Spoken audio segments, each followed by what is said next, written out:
Hi friends, ನಮಸ್ಕಾರ ಎಲ್ಲರಿಗೂ. ರಂಜೂಸ್ homely ಫುಡ್ಗೆ ಎಲ್ಲರಿಗೂ ಸ್ವಾಗತ. ಇವತ್ತೊಂದು ಗೋಳಿಬಜೆ ಮಾಡ್ತಾ ಇದ್ದೀನಿ, ಮಂಗಳೂರು ಸ್ಪೆಷಲ್. ಆದ್ರೆ ನಾನಿಲ್ಲಿ ಮೈದಾ ಬಳಸ್ತಾ ಇಲ್ಲ, ಅದರ ಬದಲು ಬಳಸ್ತಾ ಇರೋದು ಗೋಧಿ ಹುಡಿ. ನೋಡಿ, ಅದಕ್ಕೋಸ್ಕರ ನಾನಿಲ್ಲಿ ಒಂದು ಅರ್ಧ ಕಪ್ ಗೋಧಿ ಹುಡಿ, ಅಂದ್ರೆ ನಾನು ಗ್ಲಾಸ್ ಅಲ್ಲಿ ತಗೊಂಡಿರೋದು ಅರ್ಧ ಗ್ಲಾಸ್ ಗೋಧಿ ಹುಡಿ ತಗೊಂಡಿದ್ದೀನಿ. ನೀವು ಈ ಚಾನಲ್ ಫಸ್ಟ್ ಟೈಮ್ ನೋಡ್ತಿದ್ರೆ ಚಾನಲ್ ಸಬ್ಸ್ಕ್ರೈಬ್ ಮಾಡಿ ಸಪೋರ್ಟ್ ಮಾಡಿ, ಅದರ ಪಕ್ಕದಲ್ಲಿರುವ ಬೆಲ್ ಐಕಾನ್ ಪ್ರೆಸ್ ಮಾಡಿ, ಅದರಲ್ಲಿ ಬರುವ ಆಲ್ ಆಪ್ಷನ್ಗೂ ಕ್ಲಿಕ್ ಮಾಡಿ.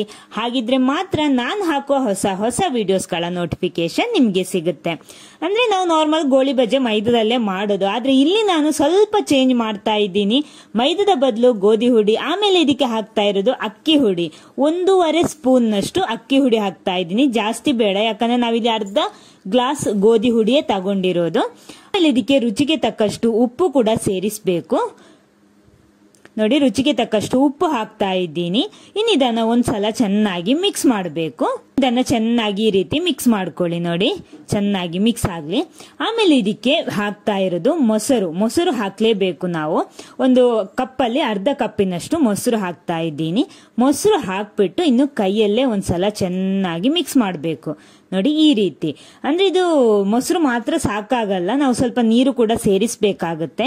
ನೋಡಿ, ಈ ರೀತಿ ಕೈಯಲ್ಲಿ ಒಂದ್ಸಲ ಚೆನ್ನಾಗಿ ಮಿಕ್ಸ್ ಮಾಡಿಬಿಟ್ಟು ಆಮೇಲೆ ನಿಮ್ಗೆ ಎಷ್ಟು ನೀರು ಬೇಕೋ ಅಷ್ಟು ನೋಡ್ಕೊಂಡು ಸೇರಿಸ್ಕೊಳ್ಳಿ. ನೋಡಿ, ಈ ರೀತಿ ಒಮ್ಮೆಲೆ ಹಾಕೋಬೇಡಿ, ಸ್ವಲ್ಪ ಸ್ವಲ್ಪ ಹಾಕ್ಬಿಟ್ಟು ಈ ರೀತಿ ಚೆನ್ನಾಗಿ ಮಿಕ್ಸ್ ಮಾಡ್ಕೊಳ್ಳಿ. ಕೈಯಲ್ಲೇ ಮಿಕ್ಸ್ ಮಾಡ್ಕೊಳ್ಳಿ. ನೋಡಿ, ಈ ರೀತಿ ಕೈಯಲ್ಲಿ ಬಡ್ದು ಮಿಕ್ಸ್ ಮಾಡಬೇಕು, ಆವಾಗ ಒಳ್ಳೆ ಸಾಫ್ಟ್ ಆಗಿ ಬರುತ್ತೆ ನಮಗೆ ಹಿಟ್ಟು. ನೋಡಿ, ಈ ರೀತಿ. ಇನ್ನು ಸ್ವಲ್ಪ ಸ್ವಲ್ಪ ನೀರು ಸೇರಿಸ್ಕೊಳ್ಳಿ, ಯಾಕಂದ್ರೆ ಸ್ವಲ್ಪ ದಪ್ಪ ಇದೆ ಇವಾಗ. ಈ ರೀತಿ ಎಲ್ಲ ನಮಗೆ ಬೇಕಾಗಿರೋದು. ಸ್ವಲ್ಪ ಸ್ವಲ್ಪ ನೀರು ಸೇರಿಸ್ಬಿಟ್ಟು ಈ ರೀತಿ ಮಿಕ್ಸ್ ಮಾಡ್ತಾ ಬನ್ನಿ, ಆವಾಗ ನಮಗೆ ಕರೆಕ್ಟ್ ಆಗಿ ಸಿಗುತ್ತೆ. ಯಾವತ್ತೂ ನೀವು ಮೈದಾದಲ್ಲೇ ಮಾಡ್ತೀರಾ, ಆದ್ರೆ ಒಂದ್ಸಲ ಈ ರೀತಿ ಕೂಡ ಟ್ರೈ ಮಾಡಿ ನೋಡಿ. ನೋಡಿ, ಈ ರೀತಿ ಕರೆಕ್ಟ್ ಆಗಿ ಕೆಳಗಡೆ ಬೀಳ್ಬೇಕು ಹಿಟ್ಟು. ಚೆನ್ನಾಗಿ ಮಿಕ್ಸ್ ಮಾಡ್ಕೊಳ್ಳಿ ನೀರು ಸೇರಿಸ್ಬಿಟ್ಟು. ನೋಡಿ, ಇವಾಗ ನಮ್ಮ ಹಿಟ್ಟು ಇಲ್ಲಿ ರೆಡಿ ಆಗಿದೆ. ನೋಡಿ, ಈ ರೀತಿ ಇರಬೇಕು. ನೋಡಿ, ಕರೆಕ್ಟ್ ಕನ್ಸಿಸ್ಟೆನ್ಸಿ ನೋಡಿ ನಮ್ಮ ಹಿಟ್ಟಿಂದು. ಈ ರೀತಿ ಬಡ್ದು ಮಿಕ್ಸ್ ಮಾಡಿದ್ರೆ ಹಿಟ್ಟು ಸಾಫ್ಟ್ ಆಗಿ ಬರುತ್ತೆ. ನೋಡಿ, ಈ ರೀತಿ ಮೇಲ್ಗಡೆಯಿಂದ ಬೀಳುವಾಗ ಕರೆಕ್ಟ್ ಕೆಳಗಡೆ ಬೀಳೋ ತರ ಇರಬೇಕು. ಬಿಡುವಾಗ ಮೇಲ್ಗಡೆಯಿಂದ ಸಾಕು. ನಮ್ಮ ಹಿಟ್ಟು ರೆಡಿ ಆಗಿದೆ. ಇದನ್ನೊಂದು 30 ನಿಮಿಷ ರೆಸ್ಟ್ ಮಾಡ್ಕೊಳ್ಳಿ.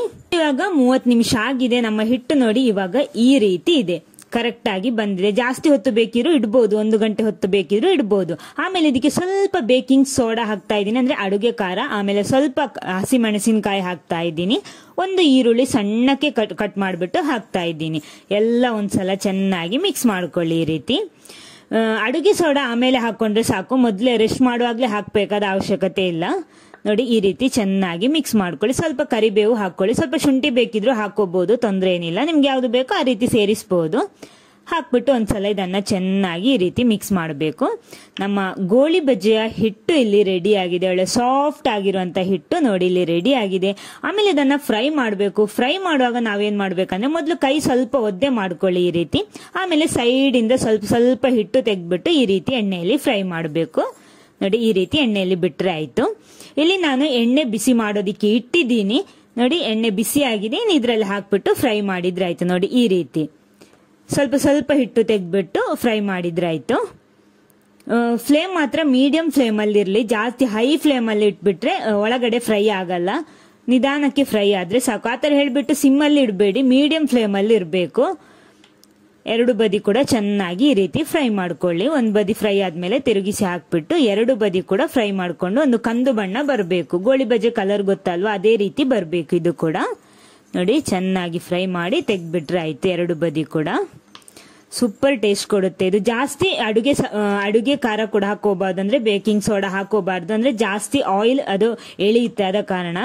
ನೋಡಿ, ಇಲ್ಲಿ ನಮ್ಮ ಗೋಳಿ ಬಜೆ ಇಲ್ಲಿ ರೆಡಿ ಆಗಿದೆ. ನೋಡಿ, ಚೆನ್ನಾಗಿ ಫ್ರೈ ಆಗಿ ರೆಡಿ ಆಗಿದೆ. ನೋಡಿ, ಈ ರೀತಿ ಇದೆ. 2 ಬದಿ ಕೂಡ ಚೆನ್ನಾಗಿ ಫ್ರೈ ಮಾಡ್ಕೊಂಡು ರೆಡಿ ಮಾಡಿದ್ರೆ ಆಯ್ತು. ಇದೇ ರೀತಿ ಉಳಿದಿರುವ ಹಿಟ್ಟಲ್ಲೆಲ್ಲ ಇದೇ ರೀತಿ ಮಾಡಬೇಕು. ನಾನೆಲ್ಲ ಮಾಡಿ ತರ್ತೀನಿ. ನೋಡಿ, ಇಲ್ಲಿ ಇದು ಕೂಡ ಫ್ರೈ ಆಗಿದೆ. ಎಲ್ಲ ತೆಗಿತಾ ಇದ್ದೀನಿ. ಸಾಕು, ಇದು ಕೂಡ ಫ್ರೈ ಆಗಿದೆ. ಅದೊಂದು ಲಾಸ್ಟ್ಗೆ ಹಾಕೊಂಡಿದೀವಿ, ಆದ ಕಾರಣ ಸ್ವಲ್ಪ ಲೇಟ್ ಆಯ್ತು ಫ್ರೈ ಆಗುವಾಗ. ನೋಡಿ, ಇದು ರೆಡಿ ಆಯ್ತು. ಇದನ್ನ ತೆಗಿತಾ ಇದ್ದೀನಿ.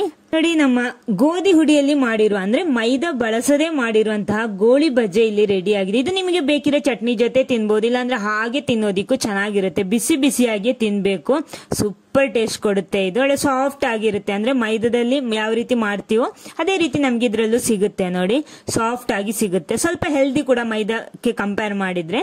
ನೋಡಿ, ಈ ರೀತಿ ಇದೆ. ಈ ವಿಡಿಯೋ ನಿಮ್ಗೆ ಇಷ್ಟ ಆದ್ರೆ ಖಂಡಿತ ಲೈಕ್ ಮಾಡಿ, ಎಲ್ಲರ ಜೊತೆ ಶೇರ್ ಮಾಡಿ. Thank you.